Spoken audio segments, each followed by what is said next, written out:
君のせいだ。この患者がどうなってもいいと、そういうのか？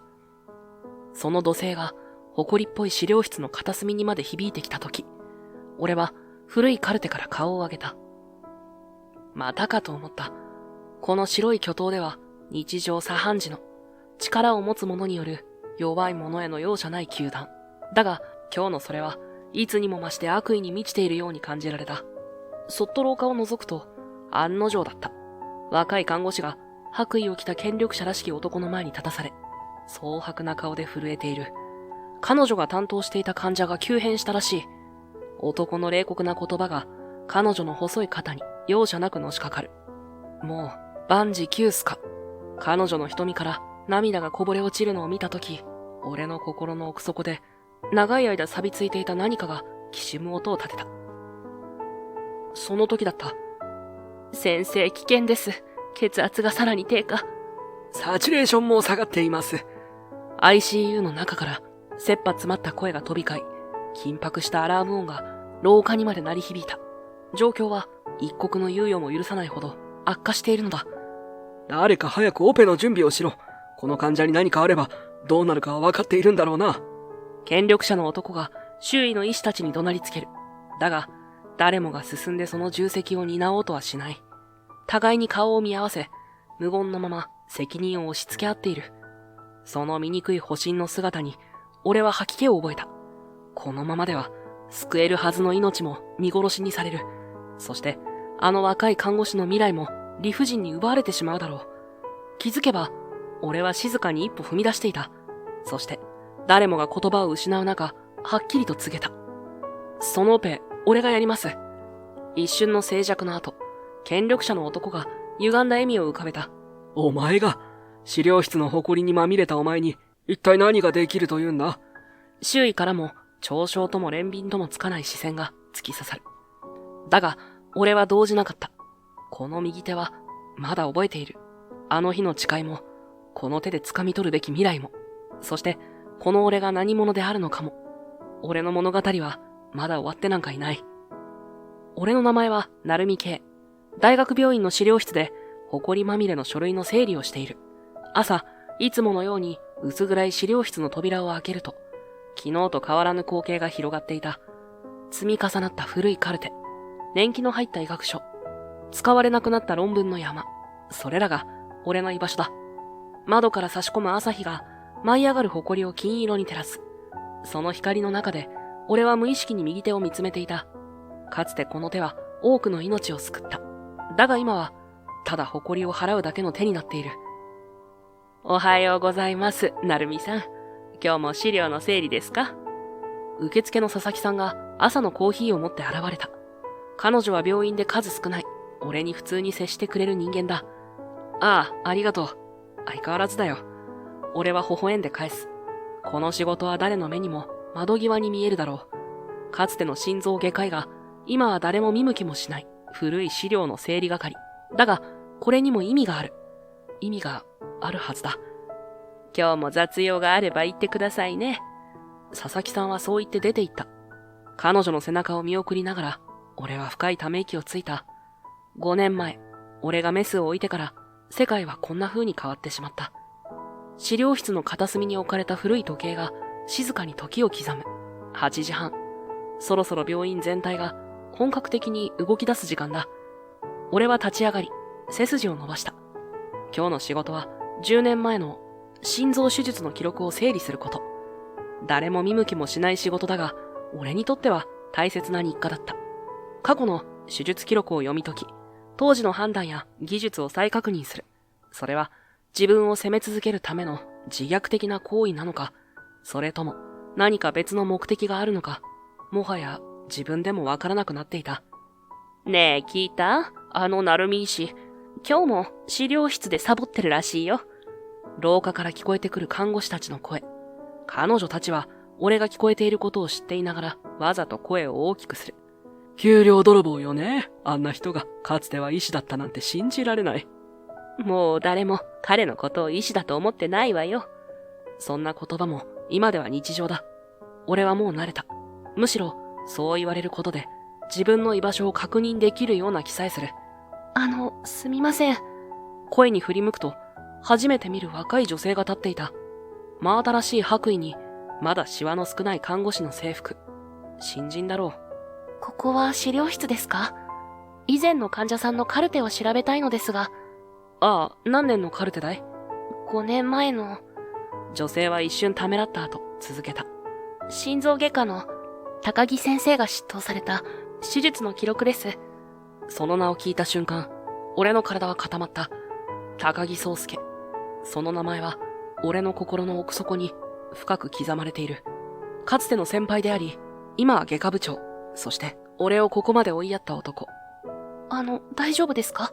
女性の声で我に返る。ああ、すまない。5年前の心臓外科のカルテなら、この棚にある。俺は立ち上がり、奥の棚へと女性を案内した。お名前は？小野寺美優です。今月から配属された看護師です。彼女はまっすぐな目で俺を見た。その眉間には、若いながらも、すでに仕事のストレスからか、かすかなシワが寄っている。成海圭だ。この資料室の管理をしている。俺は自分が医師だったことには触れなかった。どうせ、彼女もすぐに噂を聞くだろう。カルテの棚の前で、小野寺は患者名を告げた。その名前を聞いた瞬間、俺の心臓が跳ねた。佐藤明日香、弟の婚約者だった女性。俺が最後に執刀し、救えなかった患者。そして、弟との関係を引き裂いた、あの手術の犠牲者。何か、特別な患者さんですか？小野寺は、俺の表情の変化に気づいたようだ。いや、よくある症例だよ。俺は平静を装い、該当するカルテを探し始めた。その時、資料室のドアが勢いよく開いた。みゆ、そんなところで何をしてる？手術の準備だ。声の主は若い男性医師。白衣の名札には、成海さざなみとある。俺の弟だ。さざなみは部屋に入ってきて、俺の姿を見ると、表情が険しくなった。なぜここにいる？言ったはずだ。彼に近づくなと。私はただカルテを。小野寺は困惑した様子で、さざなみと俺を交互に見る。彼は、医師でも何でもない。ただの書類整理係だ。さざなみの冷たい声が資料室に響く。俺は黙ったまま、カルテを探し続けた。いや、待ってください。この方は。行くぞ、みゆ。さざなみは、小野寺の腕を引っ張るように促した。小野寺は困惑したまま、さざなみについて行こうとする。その時、俺は目的のカルテを見つけ、静かに彼女に差し出した。探していたのはこれだろう。小野寺は恐る恐るカルテを受け取った。ありがとうございます。彼女の目には疑問と好奇心が混ざっていた。さざなみは俺を一別すると、小野寺を連れて部屋を出て行った。再び静寂が戻った資料室で、俺はため息をついた。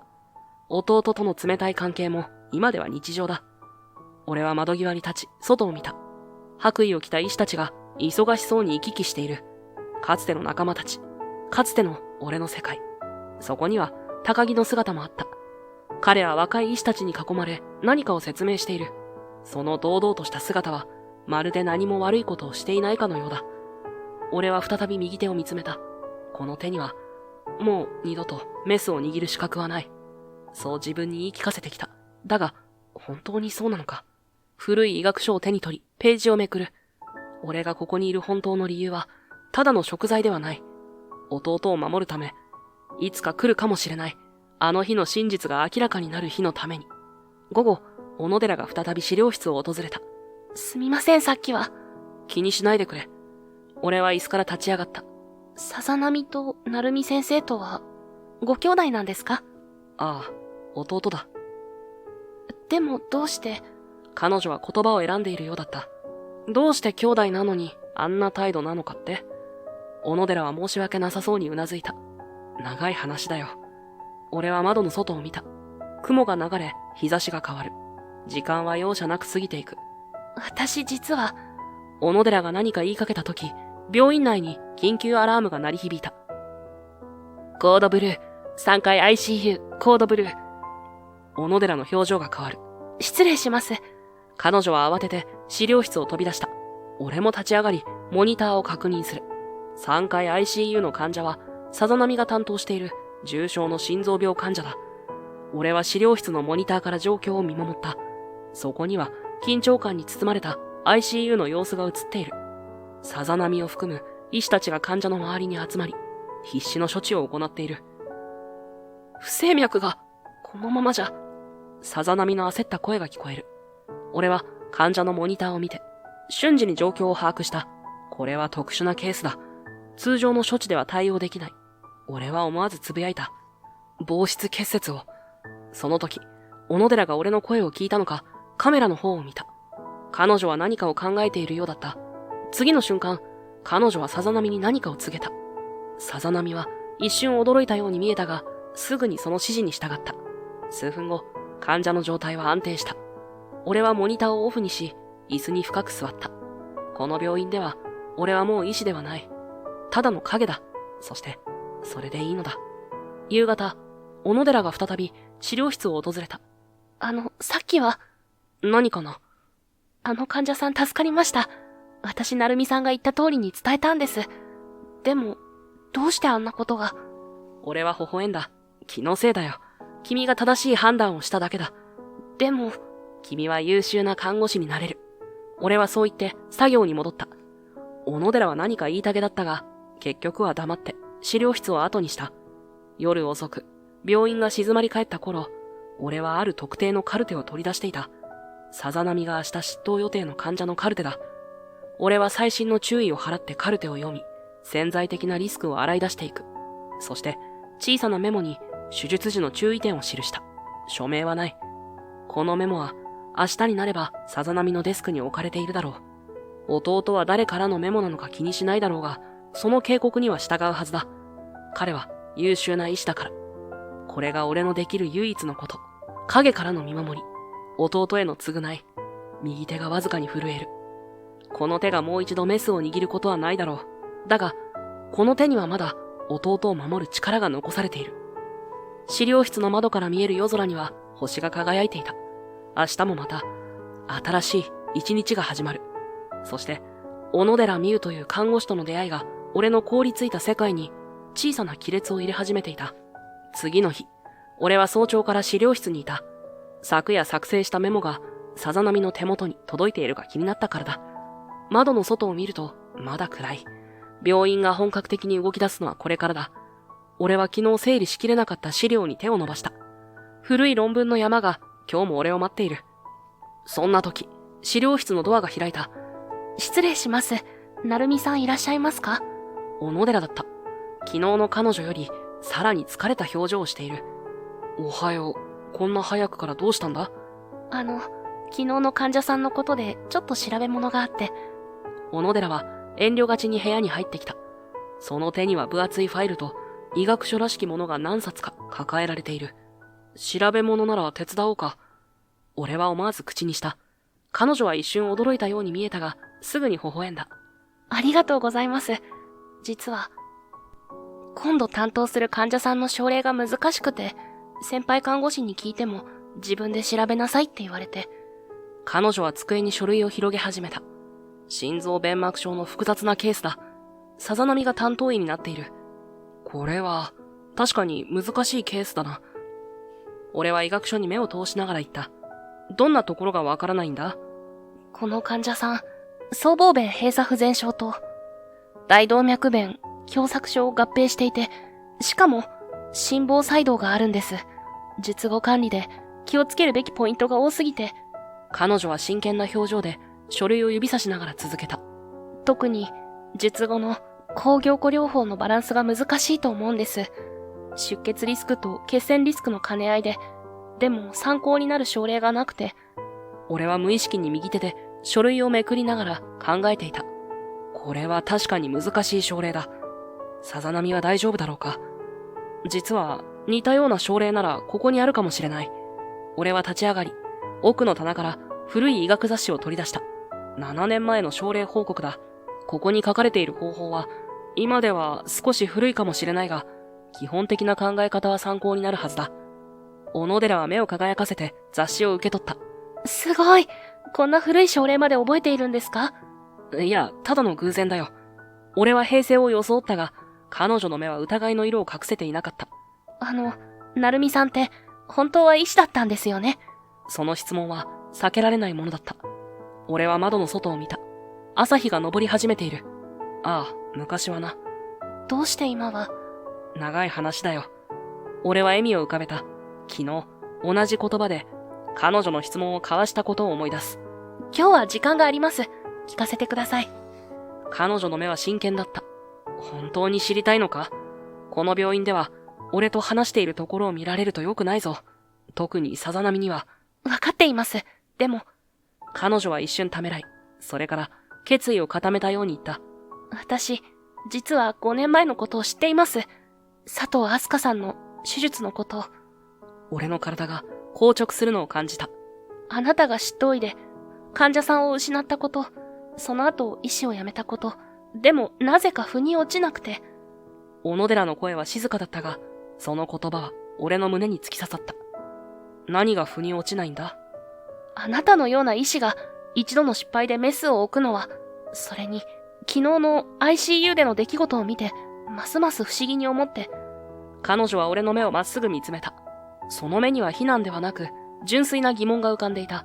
小野寺。俺は思わず彼女の名を呼んだ。そして長いため息をついた。俺が医師を辞めた理由は、単純な医療ミスじゃない。それ以上のことだ。しかし、それを話すことはできない。でも、ただ一つだけ言えることがある。俺は、あの手術の真実を、いつか明らかにするつもりだ。そのために今ここにいる。小野寺は黙って俺を見つめていた。彼女の目に映る俺は、どんな風に見えているのだろう。かつての輝かしい医師なのか、それとも卑怯な敗北者なのか。彼女は椅子に深く座り、手のひらで顔を覆った。そして、予想外の言葉を口にした。実は私、昔、祖母が長く病気をしていたんです。俺は彼女の顔を見た。どこか遠くを見つめるような目をしている。子供だった私は何もできなくて、ただ祖母が苦しんでいるのを見ていることしかできなかった。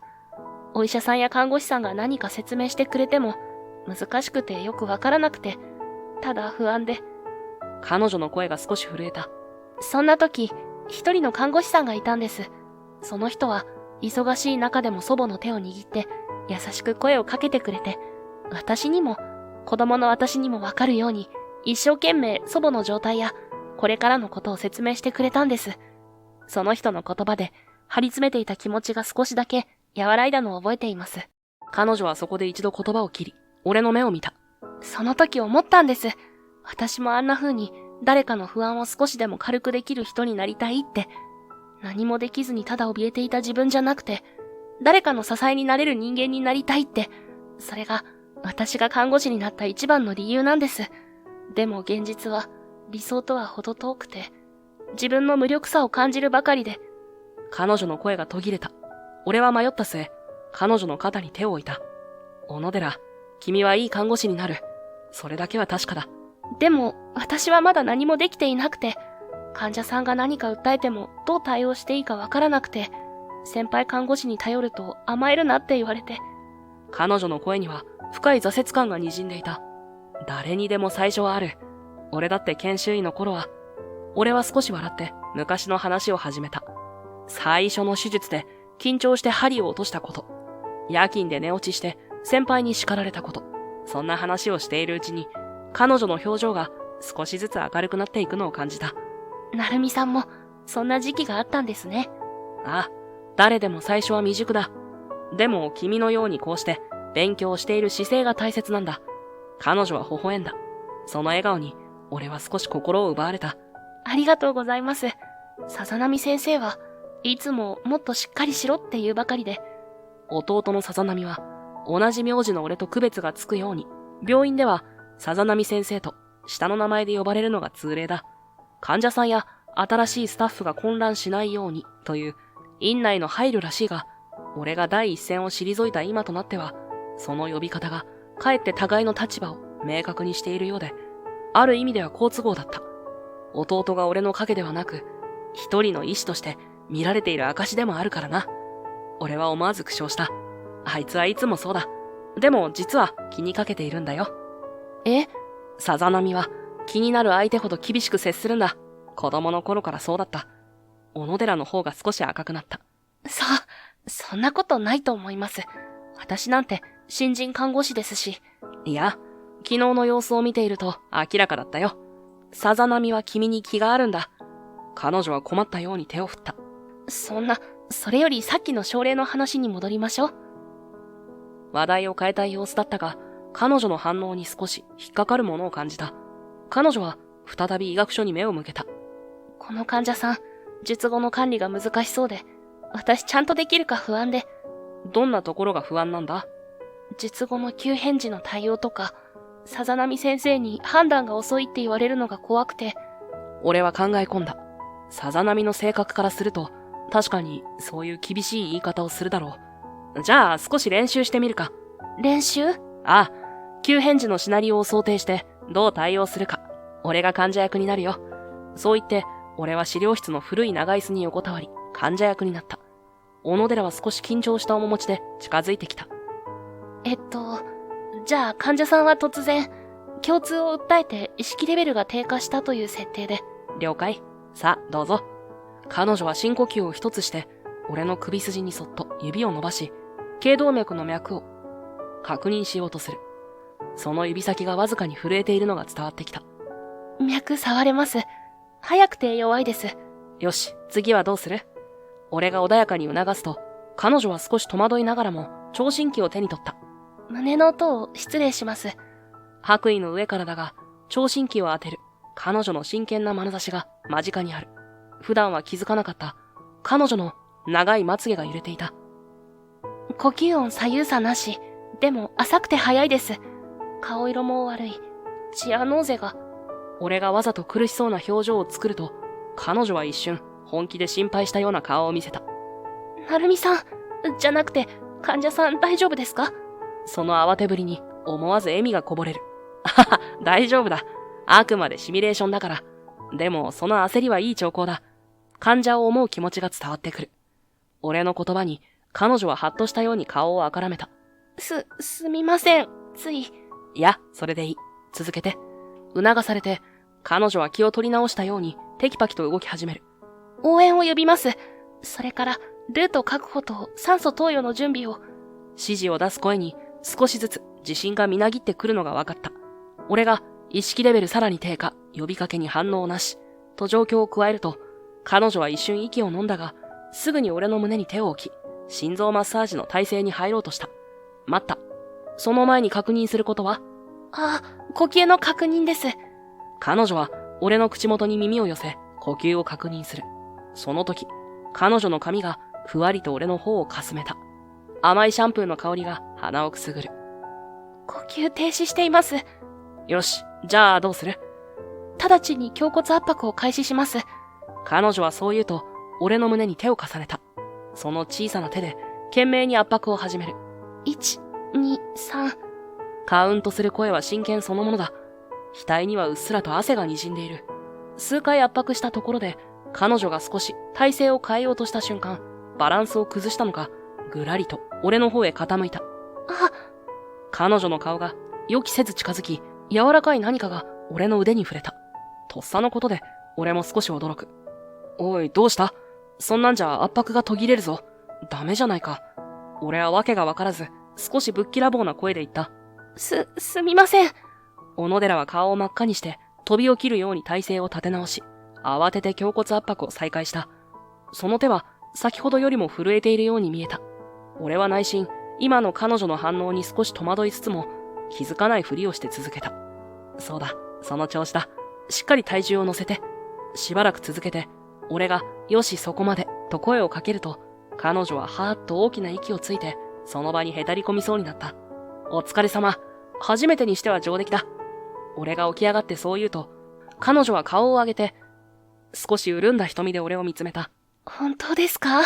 でも私パニックになっちゃって、さっきもすみません。変なところに。気にするな。実戦では何が起こるかわからないからな。それより君の手、温かかったよ。患者さんは安心するだろうな。俺がそう言うと、彼女の方が再び、ポッと赤くなった。そんな、なるみさんこそ、すごく教え方が上手で。彼女はうつむき加減に、指先をもじもじさせながら言った。その仕草が妙に可愛らしく見えた。資料室の静寂の中に、二人の間の少しぎこちない、でも暖かい空気が流れていた。すごい。こんな練習、看護学校でもあまりしなかったです。実際の現場で役立つのは、こういう実践的な知識だからな。彼女は今日の練習がいかに有益だったかを熱心に語り、俺に何度も感謝の言葉を述べた。その素直な言葉と真剣な眼差しに、俺は知らず知らずのうちに耳を傾けていた。素直で一生懸命な子だ。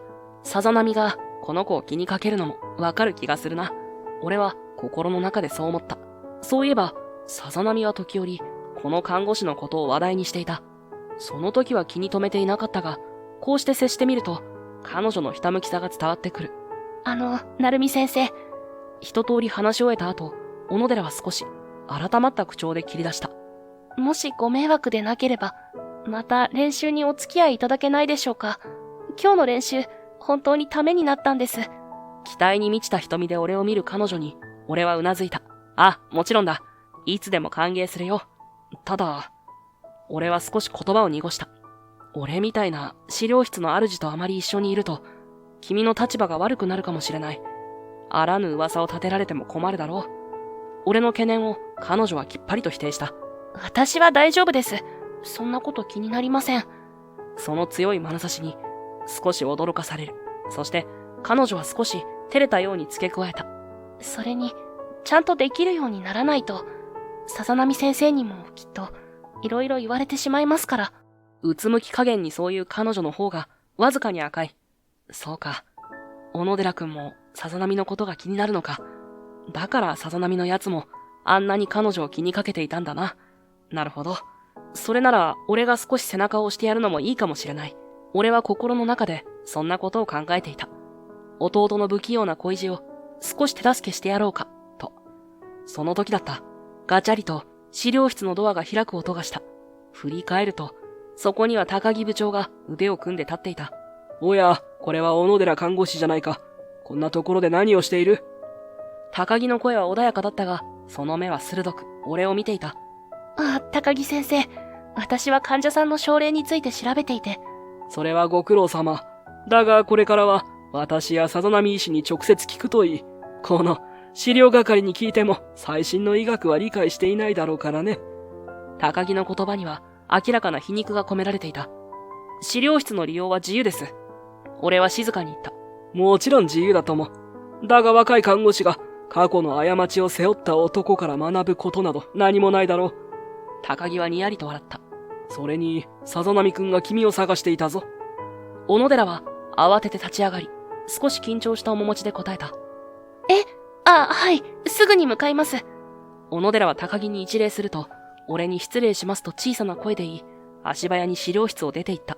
その顔には、先ほどの高揚感はなく、不安と緊張の色が浮かんでいた。バタンとドアが閉まり、資料室には俺と高木だけが残された。小野寺とかいう看護師、なかなか見どころがあるじゃないか。熱心で素直で、それに可愛らしい。さざ波がお気に入りなのもうなずける。高木は独り言のように言った後、俺の方に向き直った。だがな、成美。お前のような薄汚れた過去を持つ男が、彼女のような善とある若者と親しくするのは感心しないな。お前と一緒にいるところを見られるだけで、彼女の評判に傷がつく。それでもいいのか？その言葉には、ねっとりとした悪意が込められていた。彼女は関係ない。俺の過去に巻き込むな。俺は低い声で答えた。怒りがこみ上げてくるのを必死で抑える。関係ないか。そうだといいがな。お前がこの病院にいる限り、お前に関わる人間は多かれ少なかれ、お前の呪いの影響を受けることになる。あの娘も、いずれそうなるかもしれんな。高木はあざけるように笑みを浮かべた。もし彼女に何かあれば、俺はお前を許さない。怖い。だが安心しろ。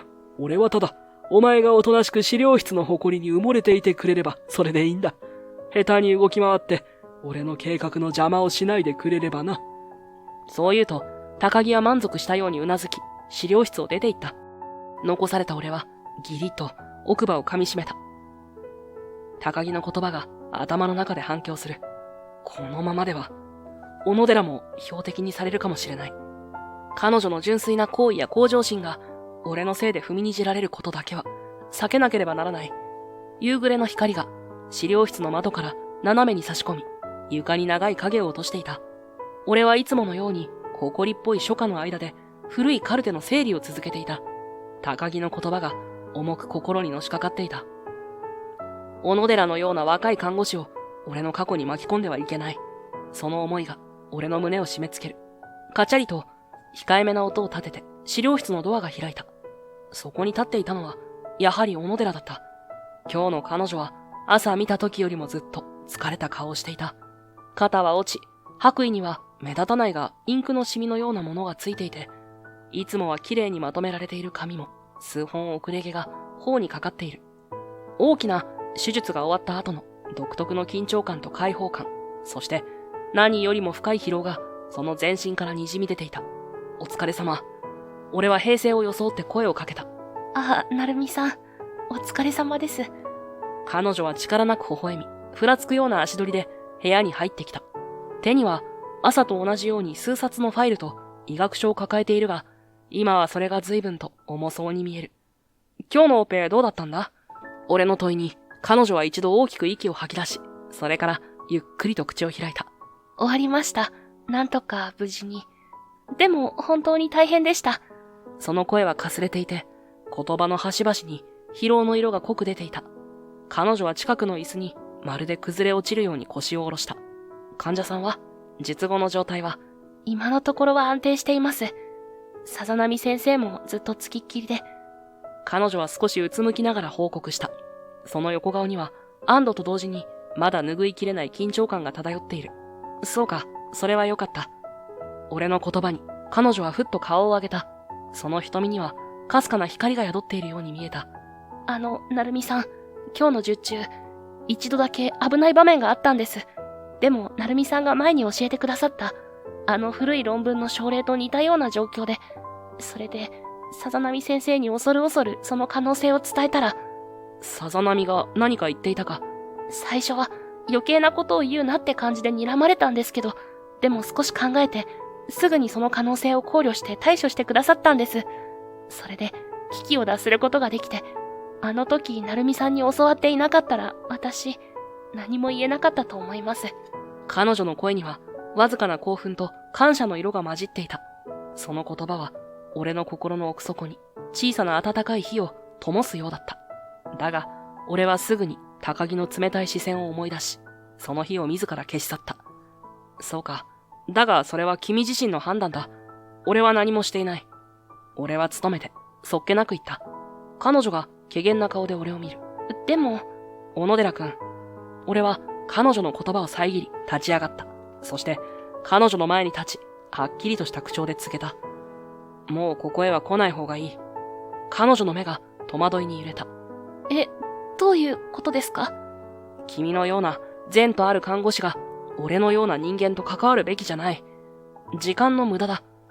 俺の言葉は自分でも冷酷だと感じるほど感情を排したものだった。彼女の顔からさっと血の気が引いていくのが分かった。そんな、どうして急にそんなことをおっしゃるんですか？私何か、成美さんの気に障るようなことを。そうじゃない。俺は首を横に振った。これは君のためだ。私のため？彼女の声が震えている。意味がわかりません。成美さんは私にいろいろなことを教えてくださったじゃないですか。今日のオペだって成美さんのおかげで。それは過去の話だ。俺はもう君に教えられることなど何もない。俺は彼女から視線を外し、窓の外に目をやった。沈みゆく夕日が空を茜色に染めている。だが俺の心は鉛のように重いままだった。ひどい。彼女の声はか細く、そして怒りに満ちていた。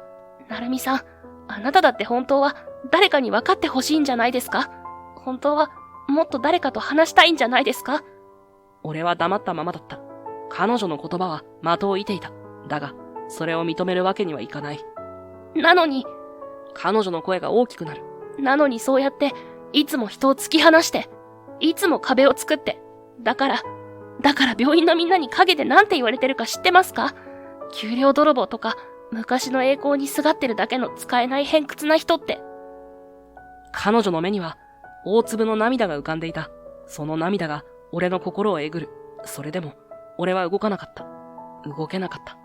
だって、私がまだここに配属されたばかりで、右も左もわからずにこの資料室で途方に暮れていたとき、あなたはぶっきらぼうだったけど、探していた古い看護記録の場所を教えてくれたじゃないですか。他の人が見向きもしない私に、ちゃんと向き合ってくれた。あの時から、私はあなたが本当は優しい人なんじゃないかって、ずっと思っていたんです。咳を切ったように溢れ出した感情が、資料室の静寂を切り裂く。彼女は、わなわなと唇を震わせ、俺を睨みつけた。その瞳には、深い悲しみと、裏切られたという絶望の色が浮かんでいた。もういいです。もう二度と来ません。小野寺はそう叫ぶと、抱えていたファイルと、医学書を乱暴に机の上に叩きつけ、きびすを返して資料室を飛び出していった。バタンというドアの閉まる音が、やけに大きく響いた。一人残された資料室は、先ほどまでの喧騒が嘘のように静まり返っていた。机の上に散らかった彼女の持ち物が、まるで彼女の心の叫びを代弁しているかのようだ。俺はゆっくりと椅子に腰を下ろし、深くため息をついた。胸が痛い。これでいいんだ、これで。彼女はもう俺に関わることはないだろう。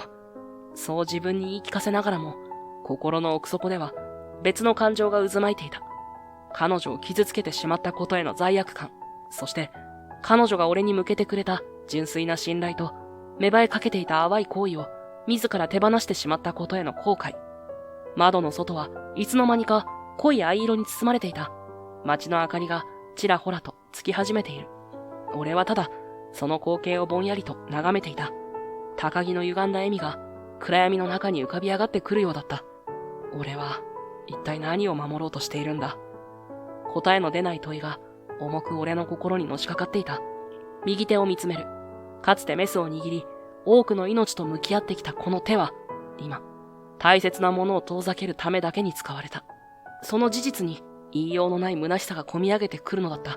あの日以来、小野寺が資料室に顔を見せることはなくなった。俺が望んだことだ。これでいい。彼女は俺のような日陰の人間ではなく、日の当たる場所で弟のような善とある意志と共に未来を築くべきだ。さざ波も彼女のことを憎からず思っているようだったし、彼女もまたさざ波に対して特別な感情を抱いている節があった。俺の存在が二人の未来の障害になるわけにはいかない。そして何より彼女を高木の悪意から守らなければならない。そう自分に言い聞かせた。心のどこかであのひたむきな眼差しにもう一度会いたいと願う自分がいることには気づかないふりをして。資料室の静寂は以前よりも深く冷たく感じられた。そんな日々が数週間ほど続いたある日の午後だった。病院全体が妙に騒がしいことに気がついた。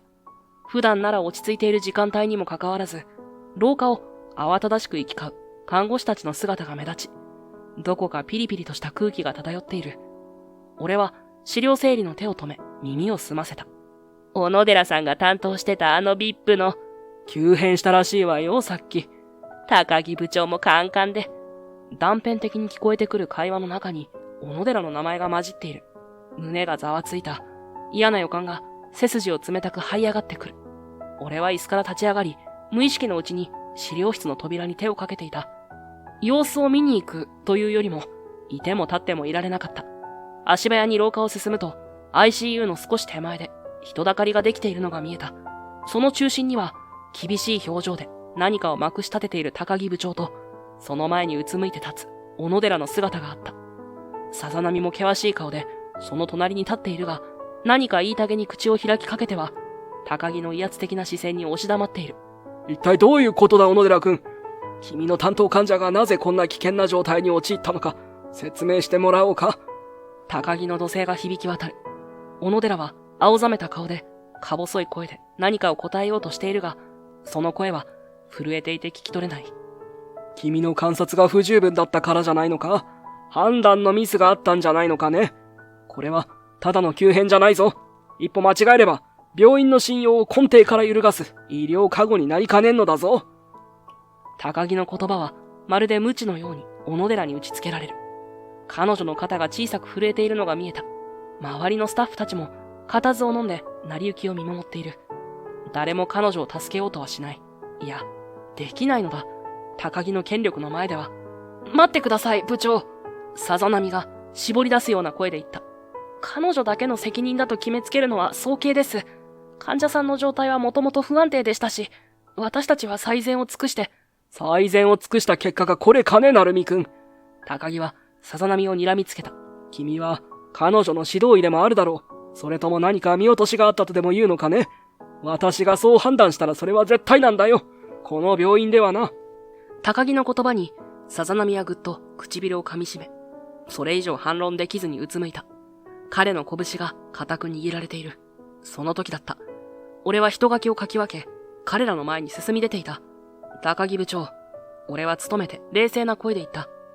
小野寺さんが何かミスを犯したという証拠でもあるのですか？憶測だけで彼女を責め立てるのはいかがなものでしょうか。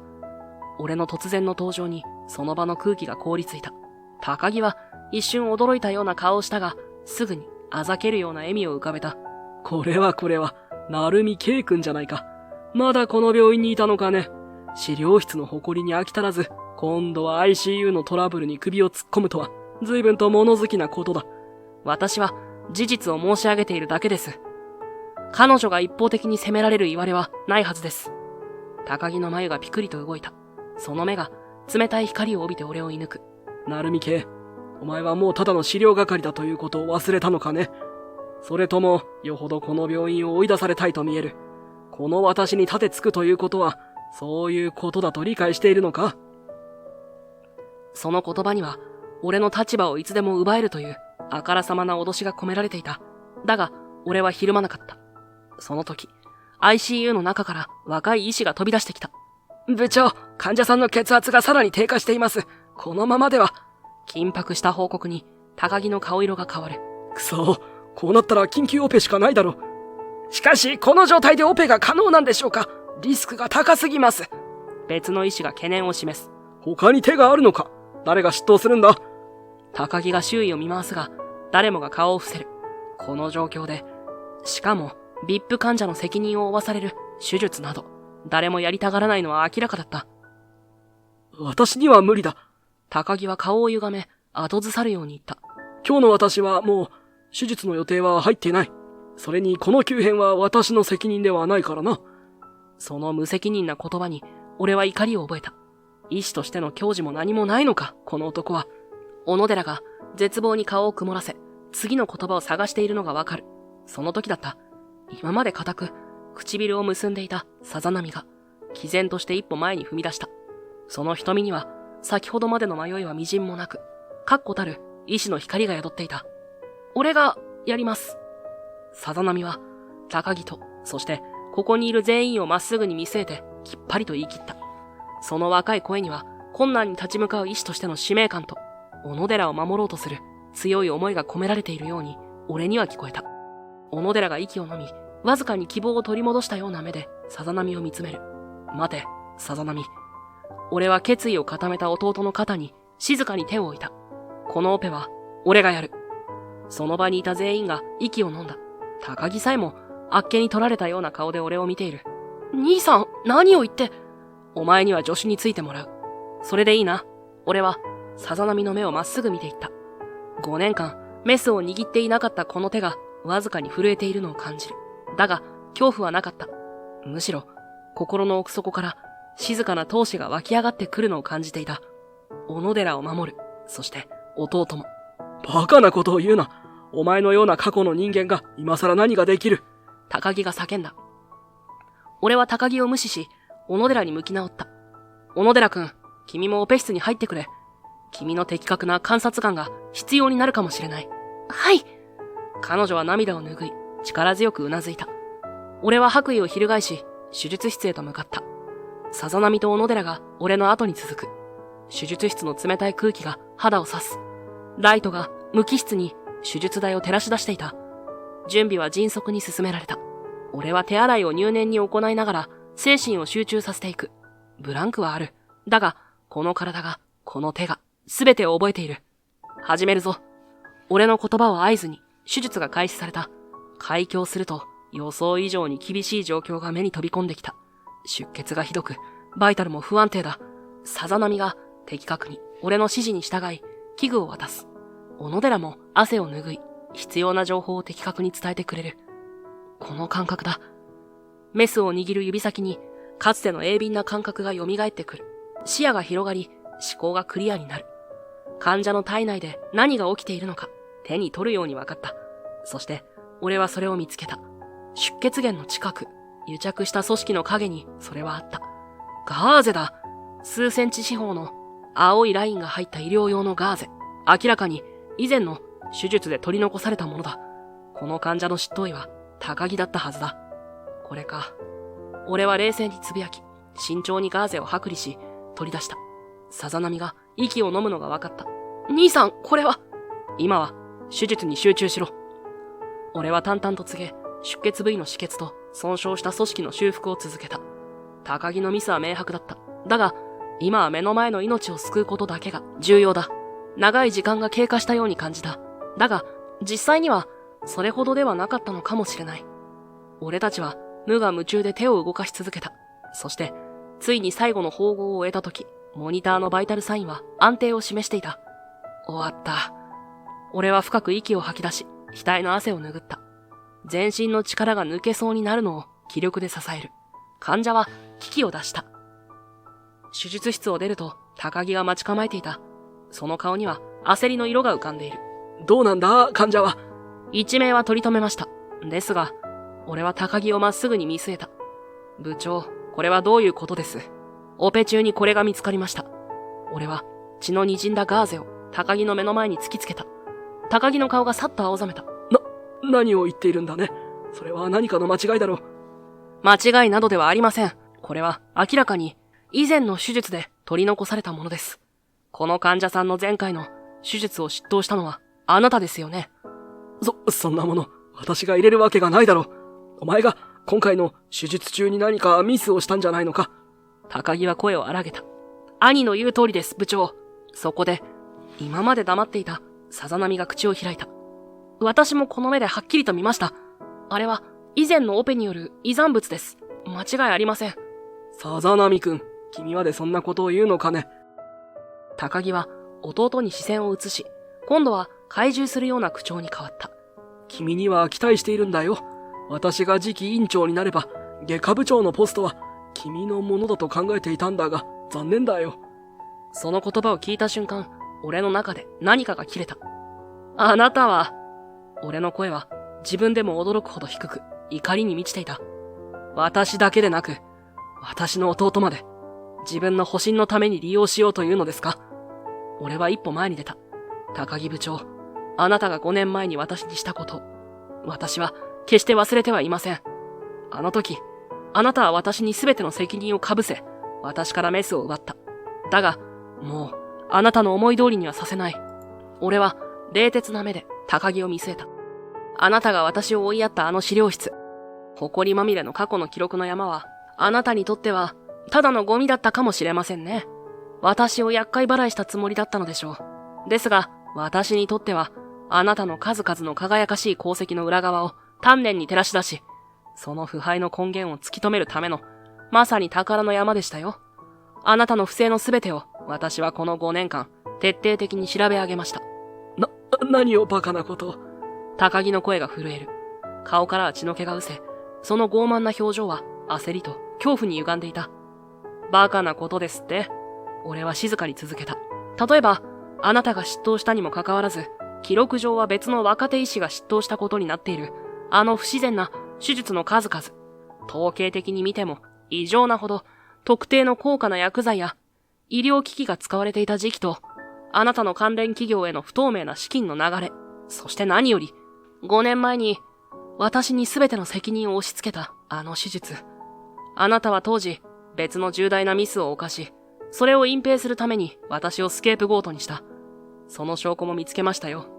あなたの行った全ての不正は、私の頭の中に、そして、それを証明するための道筋とともに、明確に刻まれています。それを叱るべき場所に届け、あなたの罪を白日のもとにさらす準備は、もう整っているのです。俺の言葉は静かだが、逃れられない宣告のように、手術室の後の廊下に響いた。高木は、もはや言葉も出ない様子で、わなわなと唇を震わせている。あなたの卑劣な行いは、すべて明るみに出ることになるでしょう。そして、あなたは犯した罪の償いをすることになる。俺の言葉は静かだが断罪の響きを帯びていた。資料室の薄暗がりで培ってきた執念が今、ようやく実を結ぼうとしていた。小野寺が信じられないというような顔で俺と高木を交互に見ている。さざ波もまた驚きを隠せないでいた。長かった戦いが今終わろうとしていた。そして新しい何かが始まろうとしている予感が俺の胸を満たしていた。俺の告発とさざ波の勇気ある証言、そして何よりもあの手術室で見つかった動かぬ証拠は高木宗介という男の築き上げた虚飾の塔をあっけなく崩壊させた。病院は直ちに内部調査委員会を設置し、高木の過去の不正行為は次々と明るみに出た。不必要な手術、医療機器メーカーとの黒い癒着、そして数々の医療過誤とその隠蔽工作。俺が5年間、治療室の片隅で血の滲むような思いでつなぎ合わせてきた一つ一つの点が確かな線となり、彼の罪状を明確に描き出していったのだ。高木は病院を懲戒解雇されただけでなく、いくつかの案件では刑事告発も視野に入れられていると聞いた。彼が俺にした仕打ち、あの5年前の手術で自らのミスを隠蔽するために俺をスケープゴートにした卑劣な行為も調査の過程で明らかになった。病院内での俺を見る目は少しずつ変わっていった。好奇と憐憫が混じったものから驚きと、そしてどこか尊敬の念を帯びたものへ。だが俺にとってそんなことはどうでもよかった。ただ真実が明らかにされ、歪められた過去が正されたこと、それだけで十分だった。病院の空気は明らかに浄化されたように感じられた。若い医師や看護師たちは以前よりものびのびと仕事をしているように見える。そしてそんな変化の中で俺にも転機が訪れた。院長室に呼ばれた俺は院長から深々と頭を下げられた。そしてこう告げられたのだ。成海先生、本当に申し訳なかった。そしてもしよろしければもう一度当院でメスを握っていただけないだろうか。正直驚いた。だがそれ以上に胸の奥から熱いものが込み上げてくるのを感じた。5年間誇りの中で過去の記録と向き合い続けてきた俺に再び光の当たる場所へ戻る道が示されたのだ。その復帰の裏にはさざ波の尽力があったことを俺は後になって知った。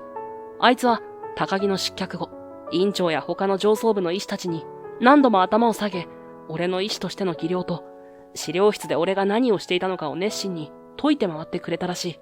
不器用だがまっすぐな弟のやり方だった。医師として復帰する初日、俺は新品の白衣に袖を通し、心臓外科の医局へと向かった。かつて俺が去った場所、そこには少し緊張した面持ちのさざ波が待っていた。その日の夕方、医局に残っていたのは俺たち2人だけになった。兄さん。さざ波が改まった口調で俺に向き直った。改めておめでとう。そして今までごめん。何がだ。俺ずっと兄さんに憧れてた。子供の頃から兄さんの背中ばっかり追いかけてた。でもいつしかそれが嫉妬に変わってたんだと思う。兄さんがいなくなった後、俺がどれだけ頑張ってもどこかで兄さんならもっとうまくやったはずだって声が聞こえてくるようで苦しかった。さざ波は苦しそうに言葉を続けた。だから兄さんが資料室にいるのを見て安心してる自分がいたんだ。最低だよな。でも今回の件でやっぱり兄さんは兄さんだって、俺なんか到底叶わないって思い知らされた。同時にすごく誇らしかった。さざ波、俺もう兄さんの影を追うのはやめる。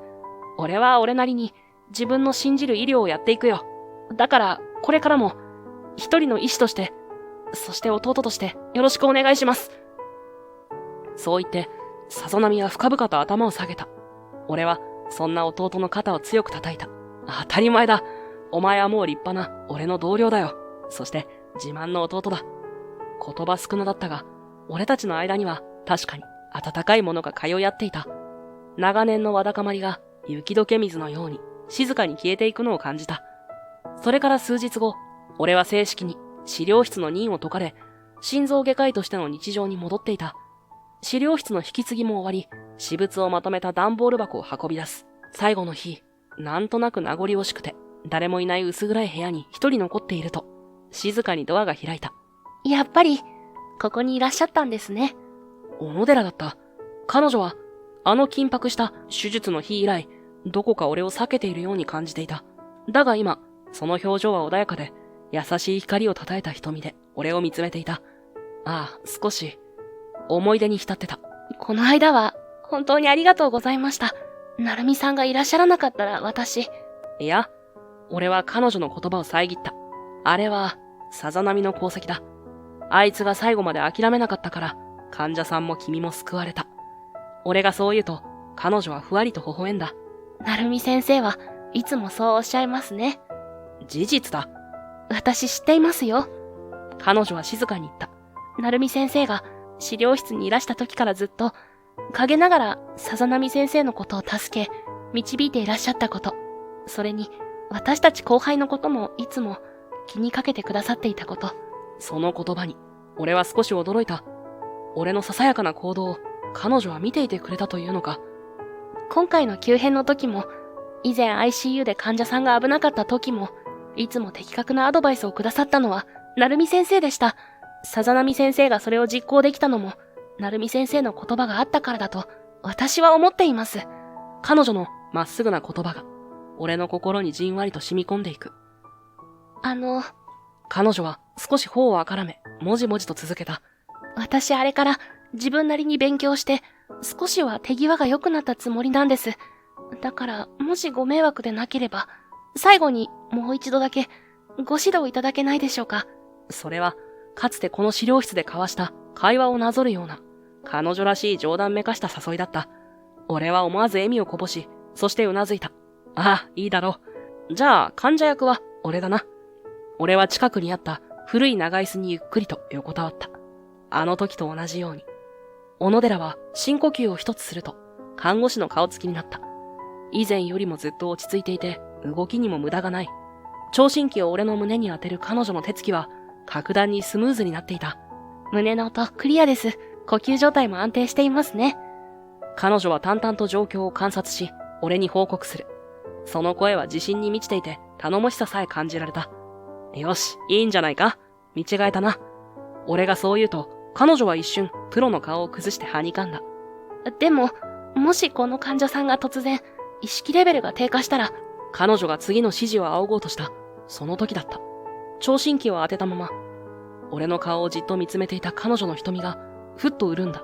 そして、まるで抑えきれない思いが、堰を切ったように、言葉が溢れ出した。先生、やっぱり私諦められません。聴診器を持つ彼女の指先が、わずかに震えているのが伝わってくる。その声は、練習の時とは全く違う。切実な響きを帯びていた。私、なるみ先生のことが好きです。俺はゆっくりと上体を起こした。目の前には頬を好調させ、それでもまっすぐに俺を見つめ返す小野寺がいた。その瞳には決意とほんの少しの不安が浮かんでいる。さざ波先生のことは、人としても医師としても心から尊敬しています。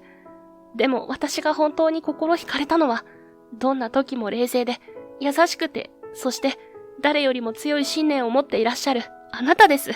以前先生に、この資料室でもうここへは来るなと言われた時、私は先生に嫌われてしまったんだと本当にショックで悲しくて、ずっと悩んでいました。私なりに何か悪いことをしてしまったのかと何度も自分を責めました。彼女の声がわずかに震える。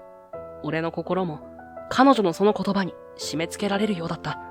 あの時の俺の言葉がこんなにも彼女を苦しめていたとは。でもそれでも先生のことを諦めきれなかったんです。だからもし先生が今でも私のことを好ましく思っていらっしゃらないとしても、それでも構いません。ただ、この気持ちだけはどうしてもお伝えしたかったんです。そしてもしほんの少しでも可能性があるのなら、どうかさざ波先生に遠慮なんてしないで私を見てほしいんです。俺は言葉を失った。彼女の真摯な眼差しが俺の心の奥底を射抜く。俺の不器用な拒絶が彼女を深く傷つけていたことへの申し訳なさと、それでも変わらずに俺を思い続けてくれた彼女への感謝と、そして言いようのない愛しさが一度に込み上げてきた。あの資料室でのぎこちない練習とその後の辛い言葉の記憶がこんなにも大切な瞬間に繋がっていたとは。俺はゆっくりと彼女に向き直り、その小さな手をそっと握った。小野寺くん、俺でいいのか？なるみ先生がいいんです。彼女は涙をこらえるように潤んだ瞳で、しかし最高の笑顔でうなずいた。その笑顔は、まるで暗闇を照らす月光のように、俺の未来を明るく照らし出してくれるようだった。資料室の窓から差し込む夕日が、俺たち二人を優しく包み込んでいた。誇りっぽかったこの部屋も、今では俺にとってかけがえのない場所だ。多くのものを失い、そして多くのものを見つけさせてくれた場所。俺は、ミユの手を強く握り返した。ありがとう。君の気持ち確かに受け取ったよ。そしてすまなかった。君を傷つけるつもりはなかったんだ。はい。彼女は小さくうなずき、その瞳から一筋の涙が頬を伝った。それは悲しみの涙ではなく、安堵と喜びに満ちた温かい涙だった。人は誰でも過ちを犯す。挫折もする。だが大切なのは、そこから何を学び、どう立ち上がるかだ。新しい人生がここから始まる。失われた時間を取り戻すかのように温かく、そして確かな希望の光に満ちた未来が俺を待っている。もう二度とこの手を離さないと心に誓いながら、俺は彼女と共に資料室を後にした。その足取りはどこまでも軽く晴れやかだった。